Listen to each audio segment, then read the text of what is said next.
Welcome to Crest, everybody. Producer Dodd here with our first episode since we covered the Welsh Championships from Llantwit way back in the spring.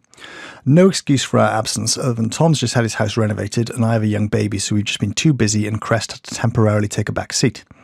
Anyway, we're sure that lots of you will have been watching the live webcast of the recent European QS event from the Boardmasters at Fistral Beach in Cornwall and will have heard Tom on the mic commentating. Well, when he wasn't commentating, he managed to take 40 minutes to sit down with Portuguese charger Yolanda Hopkins. This was recorded before the semi-final, so they briefly discuss her hopes for the remainder of the event. However, as you probably already know, she went on to win it. Also, stay tuned at the end of the show for an update on where the Welsh and British surfers stand after the first 4 QS events of the 23-24 season. Now, without further ado, we bring you the ladies' 2023 Boardmasters champion, Yolanda Hopkins.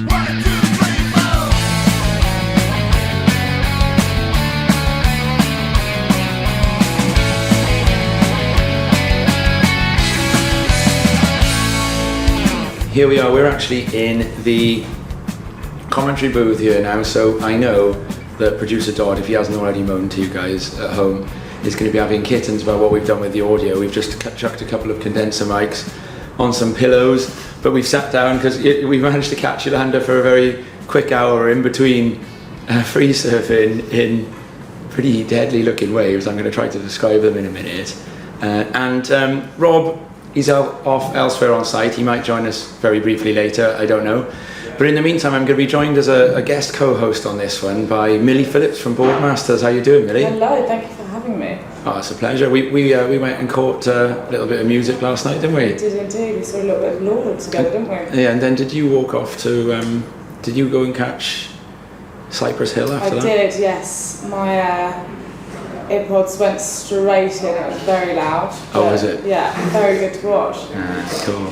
So yeah, a big thanks to Yolanda Hopkins for joining us on this one. Producer Dodd, I don't doubt, will have done a little bit of an intro to who Yolanda is, but thanks so much. We really appreciate your time this morning, Yolanda. No, thank you for having me. I would love to do this kind of stuff, and it's going to be fun. And you just went surfing, you just did a dorney in like what? What do you call it in Portugal? I'm going to call that 10 foot onshore fistral? 10 foot onshore fistral mush. Let's do that. Yeah, cool. Yeah. So, welcome back to Boardmasters. Thank you. This is what, your fifth Boardmasters now? Yeah, about 4th or 5th, yeah. How's this trip going for you? Well, I can't complain, can I? I've been having some pretty good scores. I mean, I feel like I still haven't like put all of my surfing out there or been in the best ways, but there's hope for the future, and yeah, I always love coming here. Yeah. Do you ever go up to the festival site, or you just face down? No, I always stick around. Like I stay at my aunt's best friend's house, and they're really cozy family. They really help me out getting around, but I mean it's just beach, house, beach, not much in between. It's the best place to be, for sure. For sure. How's your season going? And it started really good. Mm-hmm. I won the 3000 QS 3000 in Morocco, and then I became European champ, and I had the chance to get a wildcard into Peniche and actually beat Carissa and get 5th place on that. So that was an amazing start. And then I went to the challenges. I mean, I got a couple of results, but not exactly what I wanted. I was still hoping to pick up at the end of the season, but we only have 2 comps left, so I really hope to make a statement in the last few. So for the benefit of the listener, yeah, we're going to talk about Carissa a little bit down the line. We are interviewing Yolanda in between the round of 16 and the semi-finals, and you blew up last night. No, round of 16 and quarterfinals. And quarterfinals.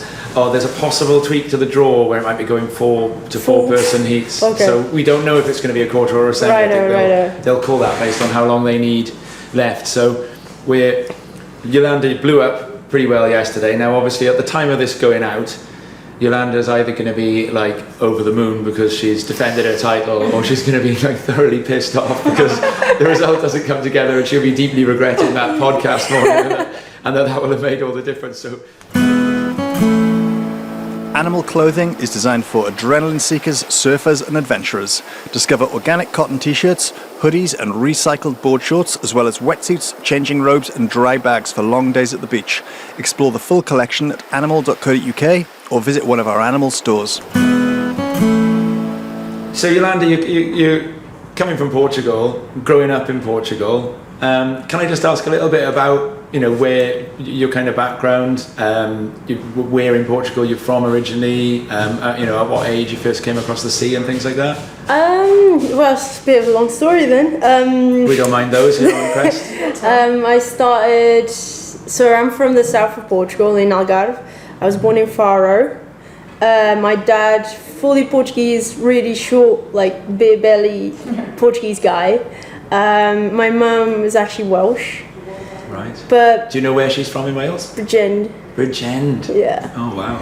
And that side of the family, my grandma and granddad were all Welsh. So you spent time in Bridgend? No, I've never been to Wales. No. Oh, no way. Oh, you'll have to go to Bridgend. Yeah, I have to go sometime. I live 6 miles away from Bridgend. Really? Yeah, there's waves down there. We'll sort you out with some point breaks. I'm really good friends with Pat and Ali, but they've been trying to get me to go there, but the cold is just not getting me there. But yeah, I started in the south of Portugal. My family's got no relation to the surf at all. I've always been really connected to the ocean. My dad was a fisherman and all that, and he used to have a house in the south, in one of the islands, and I used to always be on boats and swimming all the time. I think I learned to swim about 1 or 2 years old. I was really young. Really? And always been in the sea and just messing about. And so would these have been the beaches near Faro? Or Yeah. In the beaches, there's the place just next to it called Olhão, and there's an island really close which is called Angar. Yeah. And my dad used to have a boat, and we used to go pretty much every weekend, and then in the summer I used to spend the whole summer there with him and just do the craziest stuff. My dad definitely adventurous. And when did you first surf then, stand up on a surf? When I was 8 years old. Actually, it was a weird story. So I was in 3rd grade, and my sister's 8 years older than me, and she was like, I don't know, about 11th or 12th grade in Portugal, and she had a gym teacher and I had a gym teacher, 2 different ones. And they both asked us the same day if we wanted to go and try this new project, because it was the first surf school they were about to do in about where I lived. And they're like, "Oh, you girls are very athletic. Do you want to try it?" I was like, "Yeah, we love the sea." And then at the same day, we went both to ask our parents if we could try it the next weekend, and that's kind of how it started out. But first, they gave me a bodyboard. I got really upset. I was like, "Oh yeah, the kids stay in the shore and use these bodyboards to just mess about." And then I was like, no, I did that for 5 minutes. I was like, I don't want that. So I threw the bodyboard away. I swam all the way out and asked one of the teachers to put me on top of the board. And yeah, I popped up straight away and didn't even teach me how to get up. I was really surprised. But yeah, and somebody took a picture of that wave actually ended up in the van of that surf school for 15 years or something. I was like this big. I was tiny. So I was about to ask you when you realised you were good at surfing, but it seems like that was straight away. Yeah, kind of thing. I was just I popped up and I remember realising this is amazing. This is the best thing ever. Because I had done football and tennis and swimming. I love sports, but that one just clicked me. I just got attached straight away. And then, of course, you realise you're really good. It took some time. I mean, I knew I was quite good for my age. I started beating a couple of the girls quite quick. But then I got a bit stagnated. I couldn't really find a coach that could help me evolve that much. But then I found my coach, the coach that I have now, and we just made such a big progress from then on. And you're growing up down there in the Algarve then, so you'd have been looking up to, I suppose, Marlon probably? Yeah, Marlon, we had the Mozinho brothers as well. Yeah, and Marlon would have often had Goni Zubizarreta surfing with him. Yeah. And is Patricia Lopez from that area as well, I think? Patricia Lopez. Maybe. There was this girl called Katy Cardoso. Okay, yeah. She used to be really good, and she was the girl that I used to look up to. Yeah, oh amazing. And then things kind of progress from there? You start picking up some results in Portugal. I'm told that from quite a young age you had a reputation for doing floaters on huge closeout sections. It's been my like signature turn for quite a while. I mean, I don't think I don't show much fear, and I just love those sections. That's all I could do. I just do it all the time. We've got, by the way, some of the guys from WSL are setting up a bit of audio and visual stuff around us for the there's an intention to try and webcast a bit later. So if you hear a bit of noise in the background, that's Timmy Aylett from Wales actually is doing some of the technical stuff, and John, the Basque fellow who runs all their techie stuff. So those are some of the noises you might hear in the background here. And then things kind of suddenly go stratospheric. And I remember my first awareness of you was during the ISA World Games in El Salvador, and of course COVID had happened not long before that. Yeah. People haven't really been out, and I'd gone upstairs to do my kids' bedtime, and I came back downstairs and my partner Bridgend was like, oh my god, there was this woman just then, have you ever heard of her? She's got like a name that's not really very Portuguese. And she just went absolutely crazy in, I think it was Big Zunzal, because we'd been to Zunzal years before, so you were on the Zunzal peak. Yeah. It must have been one of the early rounds, and you'd absolutely smashed it up. And then obviously I'm a bit of a geek for the surf stats, so I'm suddenly like reaching for looking up who you are, and then we cheered you like every heat all the way through, and it was getting closer and closer. Oh. You got an ISA runner-up in that contest. Was that? You know, what was in your mind in that contest? I mean, just the whole thing was a bit out of this world. I first of all, I wasn't even aware of the possibility to Olympic qualification then. I was just like, oh yeah, let's catch some waves, let's compete a bit. And I remember the heat you were talking about. I think I got like a couple of 8s, or a 7 and 8. It was a good heat, and the waves was just bombing, and it was so good. But the whole comp, I just had this thing about me. I just loved the wave. And I just kept going at it, and then I had the chance to actually beat Steph in really big surf. It was amazing. And it was. And it didn't matter if you were in the big long rights of Zunzal or those horrible dumpy lefts of La Bocana. Yeah, it was all Didn't matter. Didn't matter. I mean, I love rights and lefts, but I actually You carry on, Timmy. Don't worry. If you need to get in there, you do it. Timmy, you want to say hello to Crest? No, I'm okay. Oh, hey, you just heard the elusive voice of Timmy Aylett, guys. So you kept going. Do you know the number of heats you went through in that event? Whew. I don't. I'm not about to know. I have no idea. So I know I stayed in the main round the entire time. So I would say about maybe 7 or 8 heats. Okay. Think about, because I think there's about 14 in the repertoire. But I'm not 100% sure. Oh, okay. But it will be quite a few heats for a comp, but those kind of comps are massive. There are many people out there. And Millie was looking at me then as if she thought I was about to tell you the answer to that. I figured you knew. Yeah, no, well, I don't know. It's probably look upable, but yeah, there we go. And now you've qualified for the Olympics. I qualified for the 2020 Tokyo ones. Yeah. Which in that event, yeah. In that event, I almost had Steph. I came second, but I almost had Sally. So Sally Fitzgibbons won the event, didn't she? You were runner-up. We were really good mates, and she was like, "Oh, if you finish those turns," because I fell twice on my finishing turns, which is not very known for me. Yeah. But the wave was just bending in a weird way, and I can actually just land it on the flats.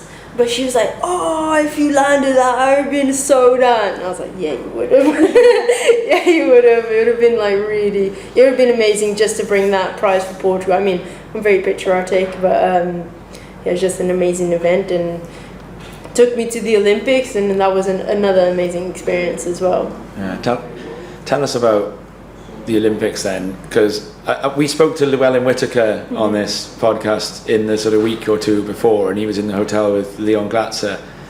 They had to quarantine in Germany before going to Tokyo.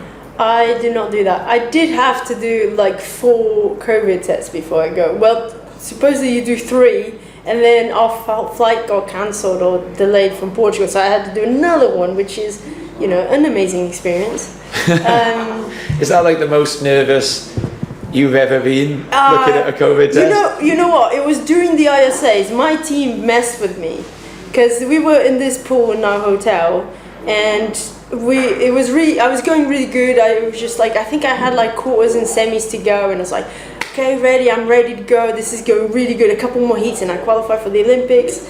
And they said, so we had to do every couple of days we had to do tests, COVID tests in the ISAs, and they were like, so we got the results, and there's one girl and a staff and a boy that's got COVID. We don't know what's happening, and they carry out this joke for like 45 minutes, and it's me with my heart down because Silvana Lima, she got COVID, so she wasn't able to compete at all. And I was like, all my career is just going down.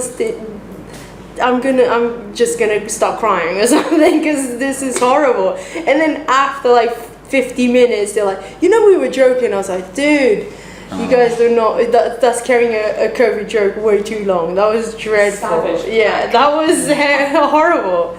But then it wasn't too bad in the Olympics. We had a couple of tests before we went, and then we had to do like weird spit tests every day, which is less invasive, but still really annoying. We had to give like spit to the guys there every day just to make sure we weren't contaminated. First time in Japan? Second. I went to the ISAs in 2019 as well. Oh, and when they had it in the Miyazaki, right? Miyazaki, yeah. Right when Sofia Milanovic won it, yeah. beating everybody. Yeah. Actually, it was the first like head-on-head I had with Carissa. Was then. I almost beat her as well. I almost made out of the turn. I needed she had a couple of sevens. I think I had a 6 and a 7. And I needed another 7, and just missed out by a couple, like half a point or something. But that was the first time we actually went head-to-head. And did you get much chance to meet Carissa at that point when you surfed against her in the Worlds? We did meet a bit, and we did talk, and she was getting coached by Brett Simpson at the time a bit. And he started this nickname of me because I went at that heat so hard, so he started calling me Smasher. So Simpo called you Smasher? Yeah, that's his nickname for me. Okay. Every time he sees me, he just calls me Smasher. Yeah. That was pretty awesome. I started straight away out there. And then I saw him at the Olympics again, and he's like, "Oh, we got to be careful of the Smasher." Yeah. Brett Simpson's dad, by the way, is a proper frother. He's an ex-NFL. Really? I think he's a linebacker, or like the guys in the front row that just go like that. And when Simpo was on tour, they used to be everyone used to be afraid of Bill Simpson. If you gave him the wrong score. I did not know about. So you got on. So Carissa spoke to you a little bit at that point. Yeah. We just had a little chat. Not anything huge, but it was just a little chat. But you must have not been too respectful though, because if you're trying to beat her. I am respectful out of the water. Then out in the water, everything changes. 2019, that's 4 years ago, right? So you're still young enough then to have favourite surfers and idols and things like that? Carissa, 100%, yeah. But I didn't care. When I went in the water, I wanted to beat her. It doesn't matter who it is. So what did that mean to you when you did finally? It was literally the best moment of my career. I mean, I love Steph, and beating her in the ISAs was incredible, but having this actual one-on-one, being in my home turf, and having all this crowd cheering for me, and actually beating the world champ. So this is your wild card into the MEO Pro Portugal. Peniche, yeah. And you'd surfed with her in the seeding round, hadn't you? Yeah. People have told me, I didn't exactly agree completely, but people have told me that she got a little bit pushed. But I don't think per se, but I still passed that heat with her. But it's really weird, the seedings they do in the CT, I never noticed that. Actually, she's the highest rank, and because I'm a wildcard, I'm the lowest rank, and we always match together. If we both pass, we always match together. John's popping in to say hello. Hi, hello. How you doing?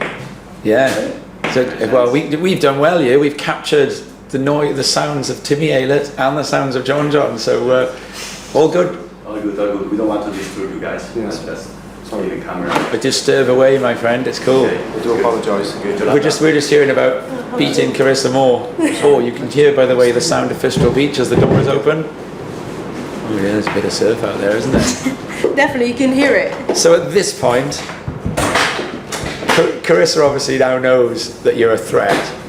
Yeah, she knows, and she's actually way nicer than I would ever be if I lost against the wildcard. She sent me a really nice message straight after saying like she's really happy for me and like on my journey, and she was really happy that I was the one who ruined her run because she got 2 firsts and a second before like we came across or something like that, and yeah, she had a really good feeling for me in the comp, and it was just such a sweet message.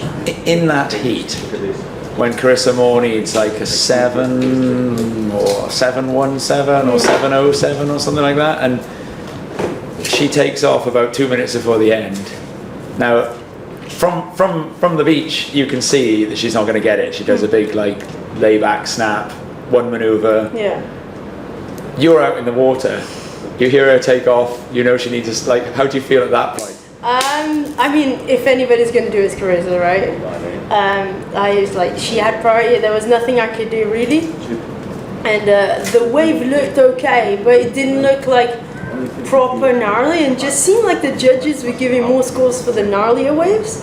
That's where I got my score, and I kind of saw the wave, and man, she needed to do an air or something to get like a score that high. I thought at the time, but I obviously always that little doubt in you because I couldn't see from the front, like you said. But I had that little hope on me that wave was not good enough, and then I just maintained priority and covered her for the last 2 minutes after. Wow! And then the countdown. Dude, this is incredible. What feels better, winning? You know, a QS, hearing that countdown, or hearing the countdown you've just beaten Carissa Moore? That's the thing. I mean, because I was in my home turf and everybody was there, definitely beating Carissa, I reckon. But in general, maybe in another place, it would have been incredible, but maybe not as good as winning a comp. How many times have you watched the heat back on TV? Be honest. I mean, I'm not that self-obsessed. Oh, I would be. I've seen a few times. I say about 8 to 10 times. Okay. And I don't think that's a lot. That's pretty modest. Considering, like, I think I've watched more heats that I lost than heats that I won. Really? Yeah. Well, you always have something to learn, especially the ones you lose. The ones you win, yeah, you make some mistakes, but you won anyway, so you'll be a bit easy on yourself. John has just opened the window to run a wire out. The noise of that onshore wind that you're going to be going out into in an hour or two. Oh my goodness me. It's normal for down here, isn't it, Millie? Absolutely. It's lovely. Used to a bit of weather. Yeah. So you spent quite a bit of time in Cornwall then. So have you got family down here? Yeah, I got family in Devon. Yeah.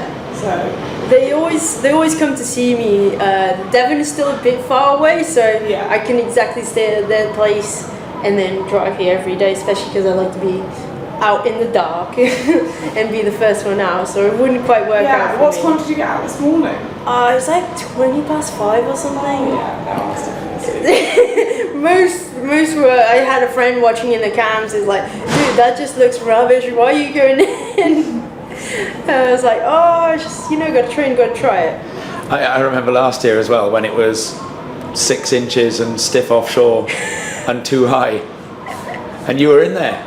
I was in there, yeah. I had plenty of fun last year. It was great. I don't know what everybody's talking about those rubbish waves. I went in there just after you as well. It's like I surf a lot of terrible waves because I'm always like calling them, and then the best surf, I'm up here, but I had a lot of time for that. I was like, this is I really like that. You surf all the time. I surf all the time. I think a surfer, you need to be versatile in all conditions, so you need to like actually surf everything from like onshore tiny to onshore big to perfect small and perfect big. I mean, everything between. You just need to try everything, otherwise you won't be a very well-rounded surfer.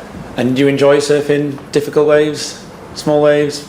I mean, I think I thrive on that stuff.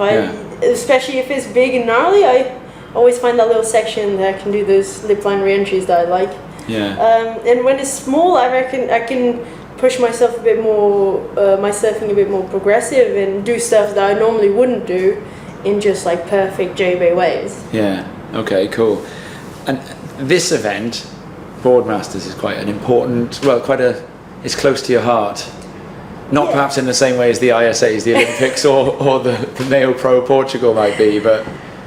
It is. I love just the feeling when I come here. It's just, I think even the people that arrange the comp, the organization, the people actually competing, the people at the beach not even involved in the comp, they just bring such a good vibe for this comp that when we're actually competing, I see loads of people with water by their knees, like trying to watch what's happening and always clapping for pretty much everybody that actually has a wave.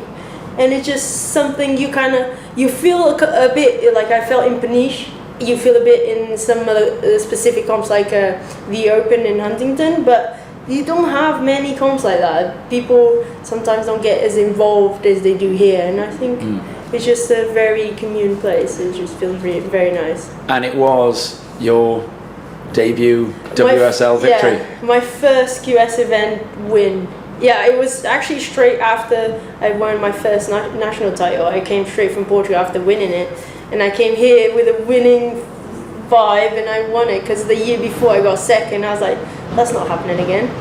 So I came here full on, and I just wanted to win it, and it was such a good start for my career in the QS events. And since then, you won this the year after. Then you won Anglet.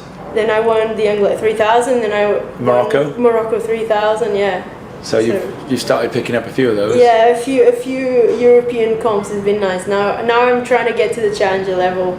I mean, I love coming here and I love doing the European leg and stuff. It's so fun, and actually competing against even people from your same country, or even people just from like really well-rounded surfers from France and Spain and even England. But yeah, I would like to reach the next level and win a challenger. Yeah. Is Challenger a harder event than a CT almost? I actually find it is actually more challenging. Yeah. Because you got so many good surfers that they're good like overall. Obviously in the CT I think you got way more surfers, a bit more, got the little extra thing on them, but I don't know if they're as consistent as the Challenger surfers. The Challenger surfers, they're so hungry to get to the CT. That is actually really difficult. I was having a chat with Sally because when I went to Australia for the first Challenger, she just got cut off the CT. So she was on the Yeah, she's leading now, isn't she? She's leading. She's going really good, but she was feeling so down because my coach's brother lives right in a village right next to her. So I went and we met up and went for a surf, and we were having like a really nice chat. And yeah, she was like, "Dude, I'm so down. It's like I had a really bad year the year before, and I changed loads of stuff, and I felt really good, and I come out and it's the same result, and it's just like trying to get head back set on the challenge is really hard." And she was like, "Oh, I actually find the challenges way harder than CT." Yeah. I was like, "Yeah, totally agree with you." But now she's there killing it. Yeah. It was a really modest answer that she gave me, and it was a really nice chat. And can you just tell us, you're here now, we've had the juniors in the water as well, the Mystic junior girls yesterday, they took to it at the same time as you guys. I saw it. Who's been standing out to you in junior surfing from what you've seen?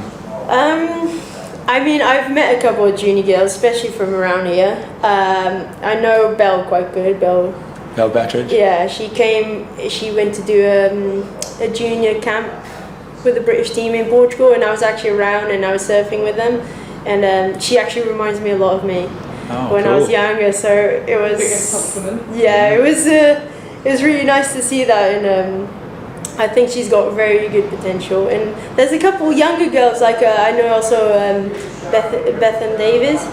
I'm good friends with her parents, and I've seen her grown up. When I got pictures with her when she was like tiny. She was just eliminated yesterday. Yeah, I know. She close. was really sad, and I was so sad for her because she she was trying out and giving her all, but it's sometimes I told her you get way more losses than you get wins, and you have to deal with it. It's not ever going to be just sunshine and flowers. You're going to have those really, really bad days. And we are a Wales. Oh, sorry. Go on. You were going to say something I was just else? going to say Georgie as well. She was really nice, and I think she's got potential as well. And we are a Wales-based podcast. We love Alice. You love Alice. Millie, you love Alice too, don't you? Oh yeah. And I think Alice had the heat of her career yesterday. I don't know how much you saw of it because you were in the one before you, or you two before? Two before. I actually saw the highlights just this morning, and she made a quite nice junction. It reminded me of me. I was like, "Whoa, Ali, you're going for it." I didn't actually see the heat. I was doing other stuff, but super happy. She's a really good friend of mine. I mean, we're really close. I actually met her here as well. Right. She went against me in one of the first rounds when she was younger, and I think somebody introduced it and said that she was like my biggest fan at the time, and she was like also like a baby. I think that was 2019. I think Right. so. And since then we've been chatting, we've been hanging out. She's a really close friend of mine, and She took down Ariana Choa yesterday. yeah, I know. I saw that. It's a big upset. Yeah, I mean they both went through, but it was. No, Ariana didn't get through. Oh, didn't she? No, I don't think so. Did Alice knock her out? Yeah, I think goodness Ariana me. didn't go through. I'm not Yeah. 100% sure because the site has been a bit weird. Yeah. But yeah, I didn't see the heat, but I saw that wave and it looked like a nice wave. It was like something that I haven't seen Alice do that often. And so you've also got Bridgend roots, which is going to really make some of our listeners struggle because Bridgend, the Welsh for Bridgend, by the way, is Penabont. Penabond. Penabont. Yeah, in fact, it's very simple. If you think about the word pont, like a bridge, You okay? and pen is head, so it's head of the bridge, Penabont, bridge end. You know. Yeah. And then another Welshie that you're really friendly with is Pat Langdon Dark. He's spent quite a lot of time with you, and he has. He came and trained even with my coach for a while, and I think he's got great potential as well. He's definitely the definition of a hard worker. He's not taking shortcuts, and I think he's got an amazing surf, and if he puts it in the right place, he's gonna go places. Oh, nice, amazing. I think, Millie, you wanted to ask Yolanda about something before we finish. Yeah, so I'm just looking at your Instagram here. Caption on one of your last posts is "Go big or go home." This time, I went home. Oh yeah, that was funny because that was pretty much after the CT in Portugal, and I had my interview, and Stab magazine like killed me on it because they were like, oh, we don't know if she's like Dutch or like South African, and then she went for full inner city London with "Go big or go home" in it. And then so when I came to that interview, I was just like, oh well, I said that, so this time I did go home after beating Carissa. This time I just went for barrels, 2 big barrels, and didn't make out with them, so I went home. And I thought it was quite a funny statement. I think it captures a humility, but I love how you know all your stats, you know who you've beaten, who you haven't beaten, so behind that, you're really humble and you're kind and warm, but I want to beat everybody.